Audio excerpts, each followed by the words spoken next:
You're listening to Side Hustle Pro, the podcast that teaches you to build and grow a side hustle from passion project to profitable business. And I'm your host, Nikayla Matthews. So let's get started. Today in the guest chair, we have our entrepreneur in residence, Meiko Drew. When you first joined me on this Side Hustle Pro journey in June of 2016, I introduced you to Meiko. We checked in with her throughout the year to learn how her journey was going. Meiko is a corporate America retiree, as she's coined herself, who jumped ship from a lucrative career in marketing to venture out on her own. In the last year, she has founded the blog Meiko and The Dish. She's launched an online store of food-related merchandise. She's partnered with major brands, learned more about the food blogging industry, and today, she shares the latest business that she's getting ready to launch. Meiko has always been transparent about her bumps along the road, including when she's been low on funds, gone through a breakup, slept on the couch of one of her friends. She has shared it all with us. So today, we see what she's been up to since the last time we spoke. Sadly, I'll be introducing a new entrepreneur in residence soon. Well, sad for Meiko, because we'll miss her, but great to feature another entrepreneur. And today is our last check-in with Meiko, but it's a good one. On this episode, Meiko reveals how she's continuing to grow the Meiko and The Dish brand, how she's keeping income coming in, why she's decided to partner on new website Hitch Hatch, and how she's growing her business from scratch. Plus, she'll share how she's managing entrepreneurship, life, and love, and what's next for her. So, let's get right into it.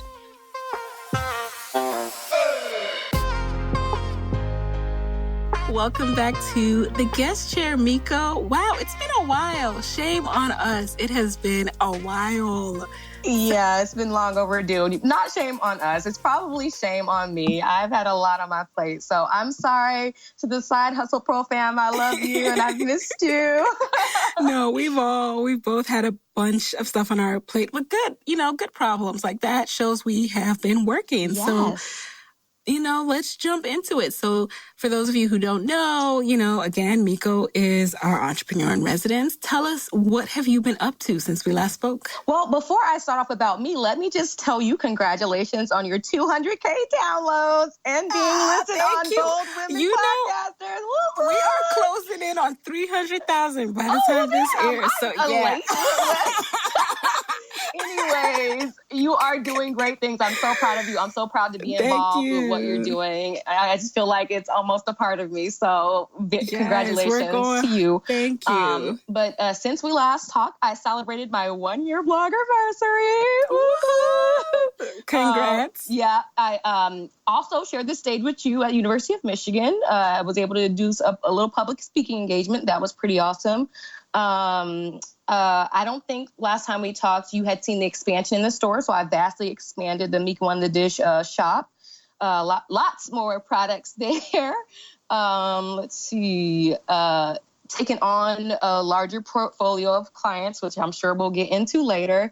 I've also crafted some pretty awesome opportunities to kind of highlight some other bloggers, which has helped me networking wise, but also helped to develop my credibility and expertise in the food blogging space. And started a new business. Oh yes, we'll get into Yes, we have so much to get into. Okay, so where do we truly begin? Alrighty, so what are some of the challenges you've encountered since the last time we spoke? So as I kind of just mentioned, I started a new business. And I think the biggest challenge that I felt and that you may be feeling now is like just a feeling of being overwhelmed, like trying to maintain Meiko and The Dish at the level that I feel like it needs to move in, as well as trying to learn a new industry, build a new site, hire new employees. For the Hitch Hatch, it's been hard to do both. So as a result, I've kind of had to pivot and focus on one, but probably the hardest decision for me was the decision to slow down on Meiko and The Dish in order to focus on this new area. I kind of dragged my legs at the idea of doing it. But I think it was the right decision. And that's kind of like where I am today. I've kind of still in the slow portion of Meiko and The Dish. There's still some activity, but not so much on Instagram or on the blog. And as a result, a lot has happened, but ultimately, I think that's kind of been the hardest part, is me realizing like I'm one person. And I think that's something I've always dealt with over this entire journey, is handing off things or delegating responsibilities, because I've always felt so much a part of the things that I've developed. But as I've kind of started this new business, it's helped me a lot with really just being like, you know what, here, take it and run with it. And because I have like all these skills in all these different areas, I'm able to manage. But I don't think I would not have been able to do it at the level that I'm doing it now had I not been responsible for all of it with Meiko and The Dish. So you have mentioned Hitch Hatch, but for those who don't know, what is it and why? Like, you started out the gate as Meiko and The Dish. So what made you feel like so motivated that you're like, this is an idea worth betting on? I'm going to go out there and go full force on it. Yeah. So the Hitch Hatch is basically a site focused on moms and brides, and we design sassy statement apparel for life's most important moments. So think of like you and your girls. Hey, you're a fiance, right? Like think about you and your girls about to go to your bachelor party. You want to have like some matching gear. Like we design the gear for that. Or you just had a baby and you want some cute mommy and me apparel. Like we design stuff for that. And so my best friend, who was already in the apparel industry, brought to me this case study and basically said, hey, what we're recognizing is a lot of the business that we're receiving is coming from brides randomly. We don't even market that. We were trying to figure out ways to capitalize on it more. And I was like, boom, I got you. And so I kind of pitched myself as a partner for the business in order to help develop them and essentially rebrand the company under the Hitch Hatch. And so that started at the end of last year.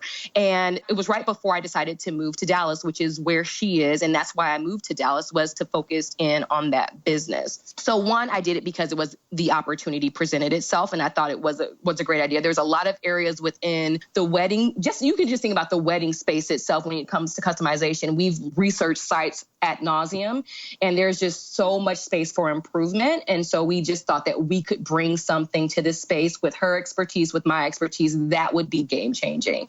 And so that's what we decided to do. And the reason why I've kind of focused on it, because she has a proven business model that, she wasn't even trying to attack.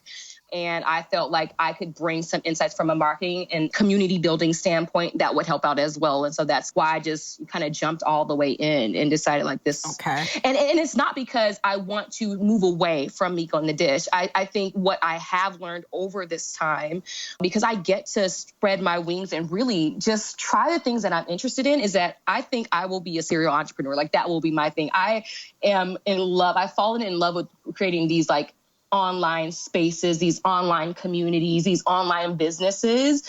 And so this probably won't be the last thing you hear about. So, and you will not be alone in that, So you're all in. Clearly, you must have learned a lot from the foodie apparel line that you created for Meiko and The Dish. So have you been able to use a lot of transferable skills? Oh my regard? gosh, 100%. So, and you're familiar with this also because I remember listening to your podcast with the founder of Teasing the Trap, but right, Arsha, Arsha. I kind of jumped into the apparel business doing a drop shipper or a print on demand supplier.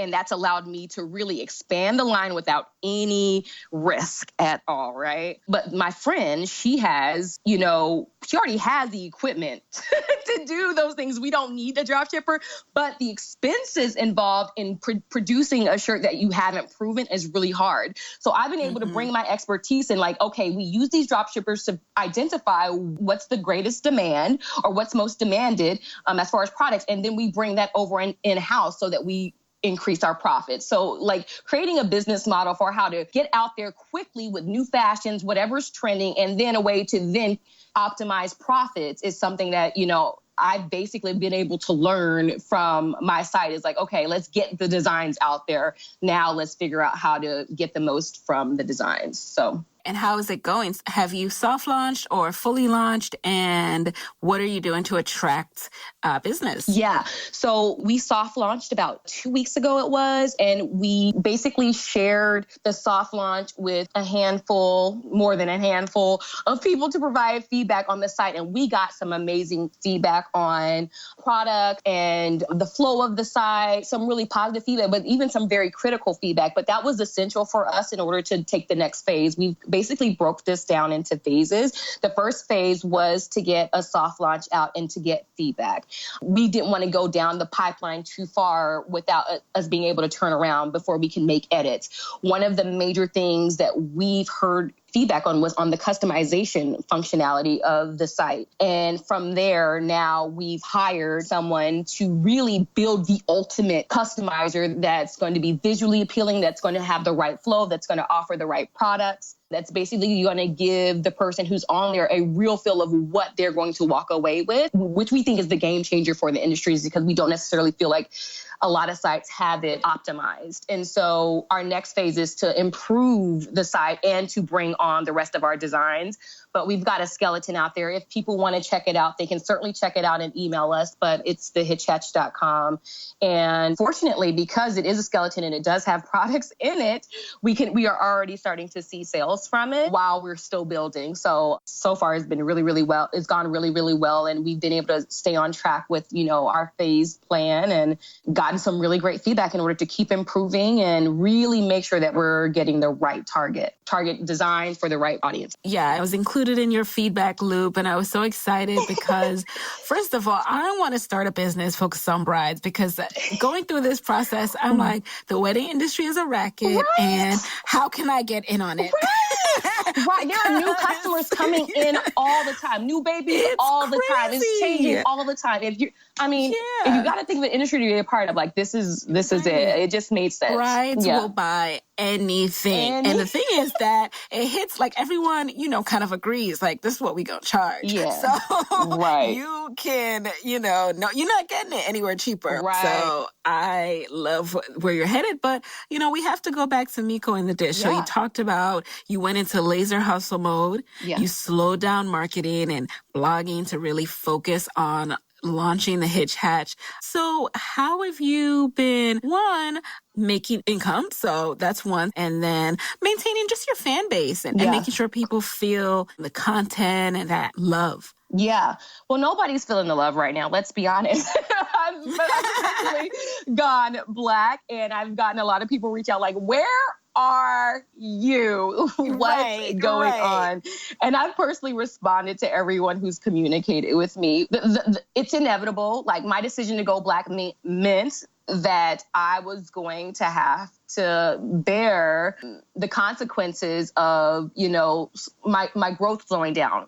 Am I still growing? Yes. And that's a blessing, but it's definitely slowed down. And so to try to stay out there, I've had these systems in place already for the things that I'm willing to hand off, which essentially has been my syndicated content. And so I have a system in place for syndicated content where it's, regardless of what I'm doing, there's content always being distributed. The one areas where I've decided to own myself are my blog and Instagram. And so that's the areas where I'm seeing the most hurt. And it's from just a rate of growth. It's not because growth has stopped. It's definitely slowed down.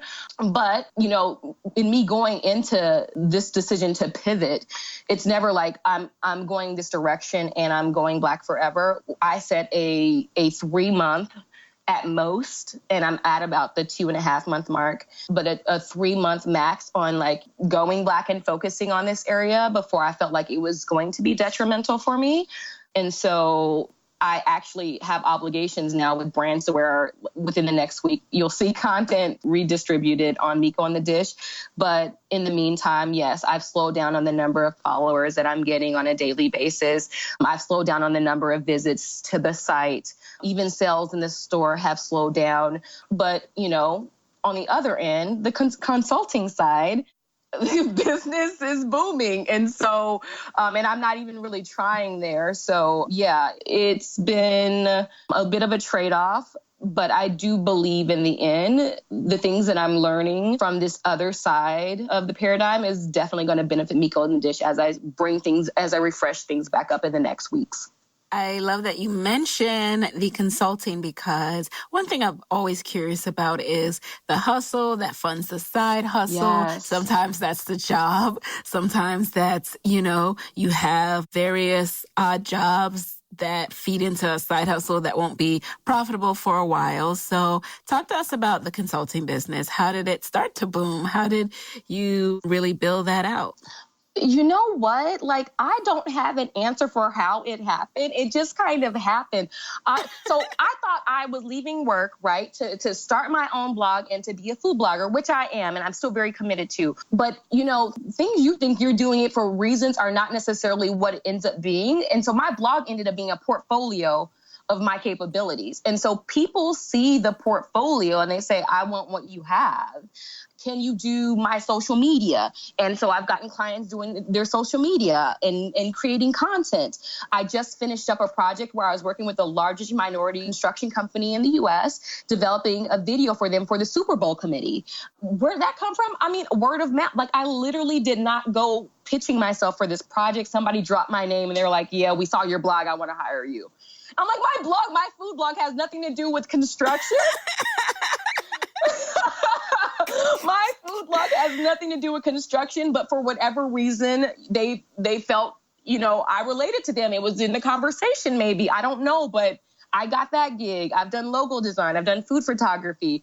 And I just secured a contract doing somebody's website. Honestly, like, stuff that I do not have on my resume as things that I have done before. But besides the fact that you can see it on Meiko and The Dish, that's something that I've done. And as a result, I've gotten all these projects. I mean, I honestly do not have a site that says Meiko Design Consulting, but for some reason my name is out there as that.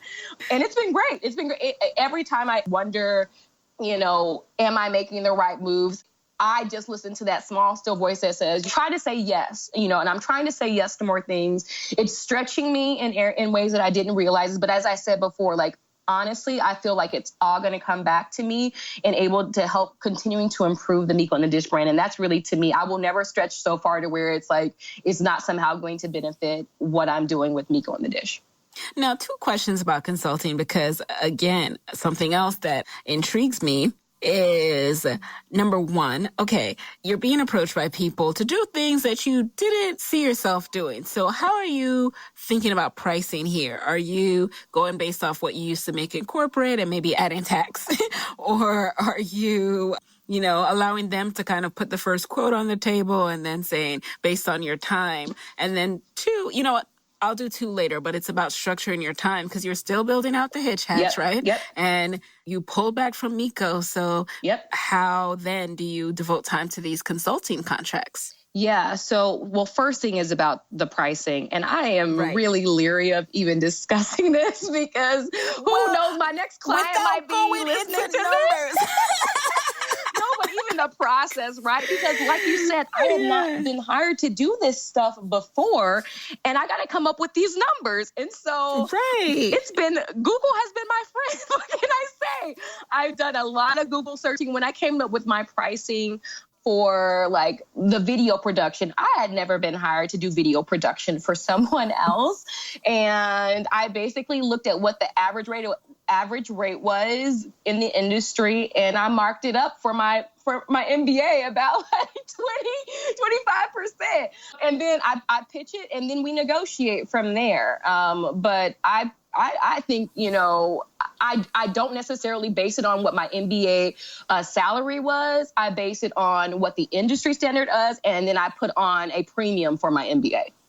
Makes sense. And now, as far as structuring your time, are you like having a day or 2 that's only devoted to consulting, and then other days that are just for your new business? Yes, that's the only way I can do. I get so engrossed in the work that the only thing that stops me is the fact that I fall asleep. So it's hard for me to start one thing through in the day and then to move to another thing that day because I'm still thinking about the object that the project I was working on earlier. So I do, I'm big on lists. And so I try to create tasks, but typically the tasks are devoted to one area. So it's either a day of working on the Hitch Hatch or it's a day of working on consulting work. Oh, okay. Yeah. And are you starting to see more rewards from your business? Like we've spoken to you throughout the last year at different stages. There were times when you were more stressed out than others. Yeah. There were times when you were like, all right, this is going somewhere. I feel it. Where are you now on that spectrum?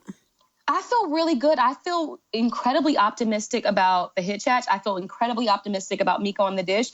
I mean, I'm saying that I'm gone black, but really I haven't. Like, I'm partnering with, I'm not for sure if you're familiar with this blog, but Brown Girl with Camera. She does this photography workshop around the U.S. and she's coming to Dallas. She found my blog. I don't know how. She was like, can you cater my dining experience that's going with my workshop? And I'm like, yeah. So this weekend coming up, or not this weekend, but next weekend, Meiko and The Dish, essentially. So I'm still out there with Meiko and The Dish.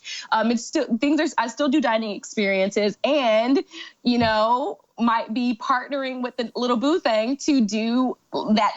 And we've talked about this a couple times, is trying to get a tour of doing the dining experiences. And I feel finally that I have the support that I need to do something like that. So, yeah, I mean, it's I've gone back and forth in different areas, but ultimately, I feel like I've been able to still promote the Meiko and The Dish brand. I've been able to still focus on the Hitch Hatch. It's, it's trade-offs all the time, but. Okay. Well, speaking of trade-offs, you just snuck that in there, Meiko. Oh, no. But we are going to rewind and talk about, so there, in following you, those of you who haven't heard Meiko's story, you got to go back and listen to all of our check-ins. So girl, I was crying on one of them. I don't know. There was a sad point when Meiko went through a tough breakup. It was a real transition point. But now you have come back strong. Hey, now. And how has that been? Finding love while doing business, and then finding someone who aligns with your vision. Oh my gosh. It's so different. It's so different. First of all, let me just say the person who I'm dating is like completely outside of the realm of anybody that I thought I would be dating, not because of one thing or the other, just because I just can't understand how our paths even crossed. But I know that had I not taken this leap of faith, it wouldn't. It would have only happened if I walked this entrepreneurial walk. And so I feel like I've met somebody who, could essentially be in my life for a very, very long time. And I have to believe that, me listening to my God and essentially doing what I feel like I'm supposed to do has led me in this direction to find love. But, it's been great. It's because I like I said, I was doing Meiko and The Dish. He is actually a chef. So like you said, we have very similar interests from a career standpoint. He's very goal-driven and essentially has been a great accountability partner for me. And I know I watch you and your fiance and how you guys work together. And it's just great to have somebody who kind of gets it and to just put the reins down on you. Or when you're mentally out there can kind of reel you back in. And so he's been an excellent resource for accountability, for just de-stressing. I adore him. He's great. Yeah, it's been awesome. It's been awesome. Yeah. And now, like I said, we're looking for opportunities to, continue to business together. So it's great. That's the best. I mean, it's definitely can be tricky too, right? Love and business. Ooh, it's girl. Yes. Yes. When you're annoyed at, but no, I completely relate to having a partner who gets it, because when you have those rough days, you don't need someone who's just chill on the couch. Right. Why are you stressing out? Right. What's wrong with you? No. You need someone who's I will own my charge. I'm crazy. I can be crazy, but he knows how to deal with my crazy. And I'm like, thank God. Thank God. Yeah. Yeah. Well, we're glad that part of life is aligning too. What else has changed in your business or business mindset since we last spoke? Change in my business or my business mindset. I think that in coming into the business, I really thought that, I've created plans after plans after plans, constantly thinking that I had to have everything figured out. I had to have my target audience figured out. I'd had to have, and to an extent, it is still very true. I can't just be out there doing anything, thinking I'm going to capture a community, but I've continued to evolve. And as a result of that, of the things that I'm interested in, I realize that even my plans for how I'm going to approach Meiko and The Dish when I come back are going to be evolving, right? And so I just feel like, I don't know where I read it or what I watched, but, sometimes maybe it's just yourself, but I really thought that it all had to be figured out. And I'm realizing that it doesn't. Like, things can evolve with you. It's just super important to, bring in your community and hopefully they roll with you. But I'm not making any drastic changes, but I definitely can say, like, I'm comfortable in the uncertainty. That's an amazing space to be in, because uncertainty can drive such anxiety. Yeah. So that's really great to hear. So what's your vision for Meiko and The Dish, Hitch Hatch from today onwards? Okay. Well, I think my overall vision for Meiko and The Dish hasn't changed. I mean, my objective is still to create really amazing food and to be like, homegirl in the kitchen, right? A girl you go to kind of figure things out, to find tips and tricks, a reliable resource for the girl on the go. Like, that's Meiko and The Dish. And my plans for the brand, continue to be, big. I want to be a media personality. I want to continue to build products that people are pleased with. So, the plans that I had in place when we last spoke are still the plans that I have now. I remember coming into 2017 and saying, like, my priority is to do more media. I need to get this done. And clearly things have kind of shifted and I haven't necessarily done that. And I think, had it been me last year, I'd be really, really hard on myself for not getting to where I want to. But there's still more than half a year left. So I still feel optimistic that, I'll get to the things that I wanted to get to within the year. Maybe not Q1, maybe not Q2, but there's still, other time for me to kind of still, check off those boxes. And so media, focusing on media opportunities is one of the really big ones for me. Like, eventually I want you to see this face on television. You know what I mean? I'm waiting for it. Yeah. I'm ready. Are we here for this? Are we here for it? I'm ready. I hope so. But, that's really where I want to take it. And for the Hitch Hatch, it's a fun pleasure project and business that I feel like I have a great mind to bring some improvements to. I think the Hitch Hatch is, the Hitch Hatch is not something that has my name on it per se. So I don't necessarily feel the closeness as I do with Meiko and The Dish. But it's definitely something that for me, it's like, you know what? As I continue to build my expertise in online businesses and in e-commerce, the Hitch Hatch is helping me really understand how to navigate that space. And it's a low risk way to do so. And so I feel like that's what the Hitch Hatch is for me, is really an opportunity to focus on, because segmentation, if there's one thing I learned from Target, it's this focus on segmentation, on being able to divide up your focuses on certain areas of the market and cater to that market. And so that's what I really wanted to practice doing with the Hitch Hatch. And by focusing in on brides and moms, we really get to be laser focused on how to provide, things that they actually need. And so I'm hoping to learn a lot from working with this group. I mean, as I said, new customers are coming in all the time. Trends are changing all the time. So I just feel like the nature of the business will teach me a lot. Okay. And have you hired any more help or built a team? Yes, I have. So for Meiko and The Dish, I still work with the same social media intern that's been managing the syndicated content for Facebook, Twitter, and Google+. As I said, my objective is to focus on media on the latter half of the year. So I am looking for a publicist now in order to help me to do that.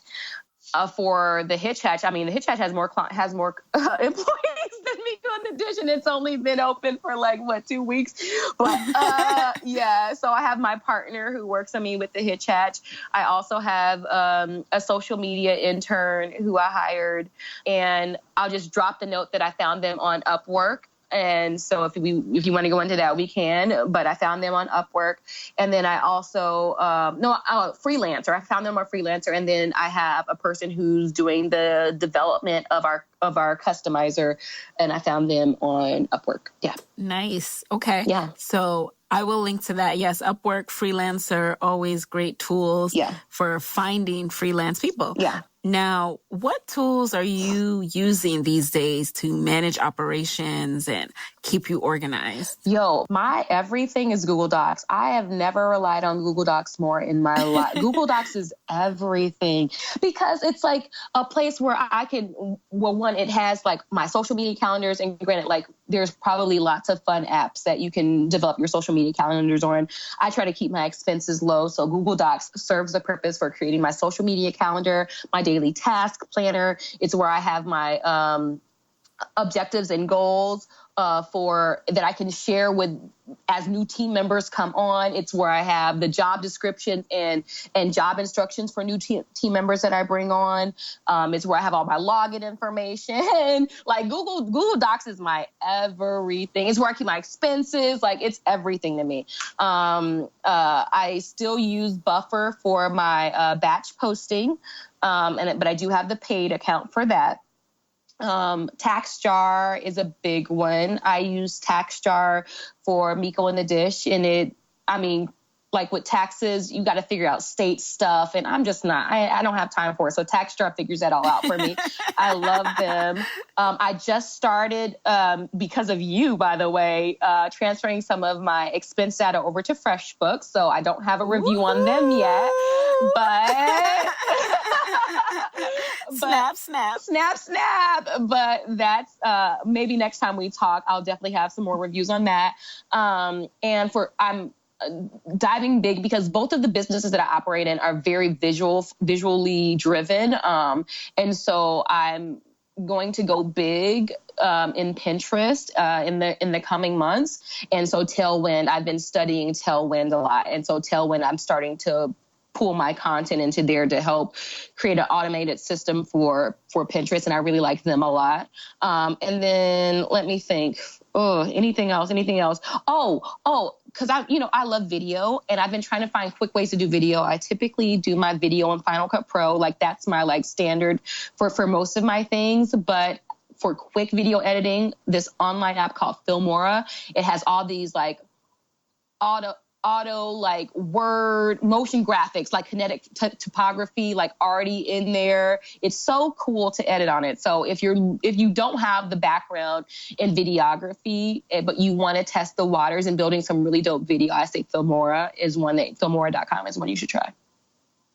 Oh yeah, I feel like I tried that out. I need to go back to it. Is it Wondershare Filmora or? I don't know. I'll find it and I'll link to it, you guys. So before we wrap, Meiko, I just want to say, one thing that I noticed having done these interviews with you and listened to you now for a year, I really feel you have this sense of calm that, even though that does, things are always swirling, things are happening fast and furious. I know it has to be crazy, but there's this sense of resolve that you have. That is just so absolute that, not to say you didn't have it before, but it's definitely more concrete now. You're going to figure this out. You're money? Well, girl, it's you now know that you can make money, that you can keep yourself alive for a year. Right. But like you said, it's been a year in the making, right? And so and for the people who are trying to figure it out, whether it be a side hustle or a full-time hustle, I think if you have the capacity and the wherewithal to put your everything into it, you will figure it out. There were times where, like I said, I wanted to go back to, or I've contemplated. I've never wanted to go back, but I've contemplated the idea of going back to corporate America. There are times when I'm just like, I don't know where my next dollar is about to come, my next meal about to come from. Like, there are times I had to move in and sleep on someone's couch. You know what I mean? Like, those things all happened to me over the course of the last year. But one thing that has remained is that it always works itself out. And so, yeah, I'm happy that you said that, because I feel like I earned those stripes, and I definitely have more of a confidence and resolve. It's like, you know what, regardless, it'll work out. It'll work out. So with that mindset, do you have any parting words? I always ask for parting words for my listeners, and particularly women who want to, they have a business idea, they want to start it and eventually become an entrepreneur, but they're scared of losing that steady paycheck like you had. Yeah. I mean, I think the biggest thing is that we listen to podcasts, we watch other people's stories of how they approach businesses, but you cannot base your journey on someone else's path. Everyone's risk tolerance level is different. So you really have to adjust based upon what you can deal with. I didn't know this, but my risk tolerance was quite high. I was willing to kind of jump in and just try to figure it out. But I've had conversations with friends that are like, I could never do that. And it's fine. That's why this podcast is called Side Hustle, because regardless of what, you should be trying to do something in the area. Like, if it's not full force, do what you can. Take bites out of the apple. It's better to take bites out of it than not to take anything at all, because then you'll live with the regret. And that's the last thing that you want to do. So my thing is, like, don't necessarily take the leap or do something based upon what someone else does. That's not necessarily what's right for you. Do what you can. Do what you can and do it consistently, and you will see reward. And then that over time will allow you to get confidence to take even bigger steps. Yes, that's a note that we needed. That's a note I believe in. Now that we are wrapping, so sad.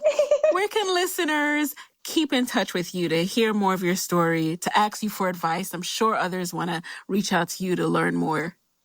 Yeah, absolutely. I am more than happy to assist and help people as they're figuring out and trying to navigate the space. So please, if you have questions for me, feel free to reach out. I'm always available at Meiko and The Dish at gmail.com. And you can also continue to follow me. The blog picks back up this weekend. So you can also follow me at meikoandthedish.com for the food blog. And then, of course, if you're a new bride or a new mom, you can find everything you need, not everything you need, but, your custom apparel needs at the hitchhatch.com, thehitchhatch.com. Love it. And I will link to it all. You gave me so many things to link to, by the way, I'm sorry. in this episode. Not really. So, guys, this was our last check-in with Meiko, our entrepreneur in residence, but not the last you'll hear from her. If you want to stay in touch, like she just said, reach out to her at the platforms, websites, social media addresses she just named. Subscribe to her email list, and just don't be a stranger. Thanks, Tequila. Alrighty, and there you have it. Hey guys, thanks for listening to Side Hustle Pro. If you want to hear more from me, head on over to sidehustlepro.co/Side Hustle Corner to get my weekly Side Hustle Diaries chronicles about my own journey from passion project to profitable business. And if you want to find me online, I'm at Side Hustle Pro on Instagram, Twitter, and Facebook. Don't forget to join the Side Hustle Pro Facebook community. Go to sidehustlepro.co/mastermind. And as always, if you love the show, do me a favor and subscribe, rate, and review on iTunes. Thanks, guys. Talk to you next week.